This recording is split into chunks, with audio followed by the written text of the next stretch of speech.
Ranch Express Courier Private Limited. Domestic International Cargo. உங்கள் இல்லம் தேடி வந்து courier booking delivery செய்து தரப்படும். வருமான வரித்துறையோ தேர்தல் ஆணையமோ அதெல்லாம் ஒரு இண்டிபெண்டன்ட் பாடி.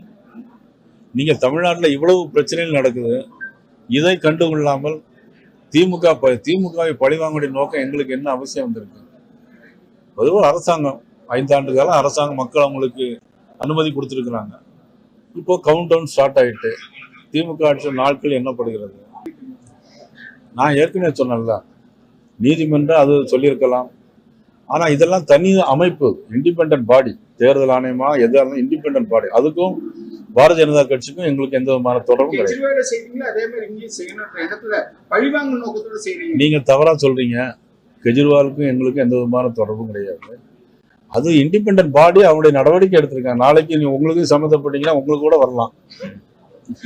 அதனால எஸ்ஐஆர் வந்து பிஜேபி சதி, எங்கள் ஆட்சிக்கு வரவிடாம இன்னைக்கு அமைச்சர் முதலமைச்சர் வந்து தர்மபுரியில் பேசியிருக்காரு. அதை பத்தி சொல்லுங்க. எஸ்ஐஆர் ஸ்பெல்லிங்கே ஒரு தெரியும். எஸ்ஐஆர்னா சார்ன்றீங்களா? அதாவது நீங்க தவறா சொல்றீங்க. நீங்க சொல்றீங்களா முதலமைச்சர் சொன்னதா சொல்றீங்க? பேசியிருக்காங்க. சதின்னு சொல்றாங்களா? சதின்னு இருக்காரு. 1954 வருஷத்துல வந்து காங்கிரஸ் ஆட்சி செய்யும் போது 9 முறை இது மாதிரி வாக்காளர்கள் சரிபார்க்கக்கூடிய பணி நடந்தது. இது ஏதோ புதுசா கேள்வி கேட்கிற மாதிரி நீங்களும் அதை கேள்வி கேட்கறீங்க. 9 முறை வாக்காளர் இருக்கிறார்களா இல்லையா, இதை வந்து வாக்கெடுப்பு இல்லை, வாக்காளர் சரிபார்ப்பது புதிதா இல்ல ஏற்கனவே நடந்திருக்கா? காங்கிரஸ் ஆட்சி காலத்துல 9 முறை நடந்திருக்கு. அதை பத்தி 6 கோடி பேர் கணக்கெடுத்து முடிச்சிருக்காங்க. இன்னொன்னு, அரசாங்கம் நினைச்சா 1 மாசத்துல முடிக்கலாம். நீங்க இன்னொன்னு, நம்மளுடைய முதலமைச்சருக்கு, அதாவது நான் முதலமைச்சர் பேர்ல, தனிப்பட்ட முதலமைச்சர் பேர்ல எனக்கு பெரும் மதிப்பு மரியாதையும் உண்டு. ஆனா அதே நேரத்துல எதற்காக இந்த குளறுபடிகள் முதலமைச்சர்கிட்ட வருதுதான் எனக்கு புரியல. ஒண்ணு, சீஃப் செக்ரட்டரி, வருவாய்த்துறை, நீங்க மாவட்ட நிர்வாகம், அவர் கீழே பணியாற்றக்கூடியவங்க மேல முதலமைச்சருக்கு நம்பிக்கை இல்லை. முதலமைச்சருக்கு நம்ம நாட்டு அவங்க கீழே இருக்கக்கூடிய அதிகாரிகள் மீது நம்பிக்கை இல்லை. இப்படி காவல்துறையினுடைய நம்பிக்கை எல்லாம் போச்சோ, அது மாதிரி வருவாய்த்துறைக்கும் நம்பிக்கை எல்லாம் போயிடுச்சு. ஏன்னா அவங்க, நீங்க முதலமைச்சருக்கு கீழே உள்ள அதிகாரிகள் தானே அதெல்லாம் சரி பார்க்கணும். மத்திய அரசுல இருந்து யாரும் வந்து சரி பார்க்க போகுது? அப்ப அதுல இருக்கு இல்லைன்னு சொல்றதுல முதலமைச்சருக்கோ அல்ல கேள்வி கேட்கிற உங்களுக்கோ என்ன வருத்தம் இருக்கு? அதுல எங்களுக்கு இல்ல எங்களுக்கு தகவலே இல்ல. இல்ல எங்களுக்கு எங்க ஆபீஸுக்கு தகவல் வரல.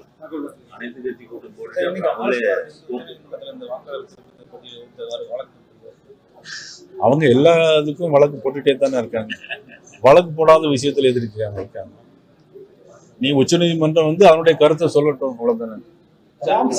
வீட்டுக்கு வரும்போது நான் தரல, வாக்காளர் பட்டியலிருந்து நீக்கிடுவாங்க, வாக்காளர் இருக்க முடியாது, என்ன நியாயம் இதுன்னு கேக்குறாங்க. அப்ப இதுக்கு முன்னாடி அப்படி நடந்துச்சா? இதுக்கு இல்ல, இந்த மாதிரி ரிஜிட் நார்ம்ஸ் கொண்டு வந்திருக்கீங்க நீங்க.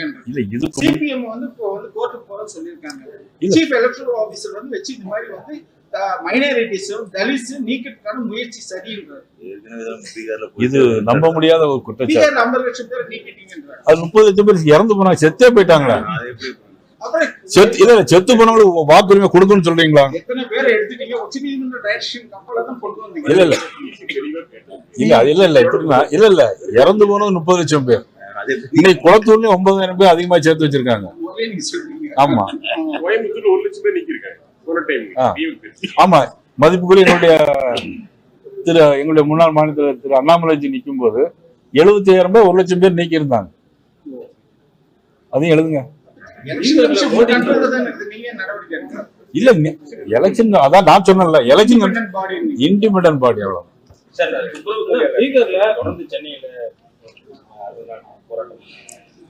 சார். அதாவது தொடர்ந்து போராட்டம் பண்ணிருக்காங்க. திமுக சொன்னதுக்கு அப்புறம் எந்த வாக்குறுதியும் சொன்னது தொடர்ந்து போராட்டமே நீங்க பாத்தீங்கன்னா தேர்தல் அறிக்கையில சொல்லியிருந்தாங்க ஓல்டு பென்ஷன் கொடுக்குறோம் அப்படின்னாங்க. இதுவரைக்கும் கொடுத்துருக்காங்களா?